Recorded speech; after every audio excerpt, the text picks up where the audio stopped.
नंदुरबार शहरातील बस स्थानकाजवळ असलेल्या DSK कॉम्प्लेक्स परिसरात अचानक एका वाहनाला आग लागल्याची घटना घडली होती।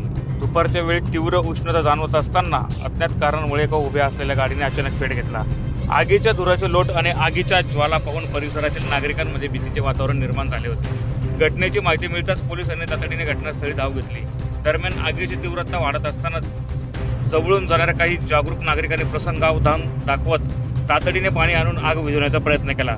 त्यांच्या प्रयत्नांमुळे आगीवर नियंत्रण मिळवण्यात यश आले। आश्चर्याची बाब म्हणजे जेव्हा गाडीला आग लागली तेव्हा गाडीचा चालक घटनास्थळी उपस्थित नव्हता। आग विझल्यानंतर काही वेळात तो तिथे परतला। पोलिसांनी तात्काळ चालकाला घटनेबाबत चौकशी सुरू केली आहे।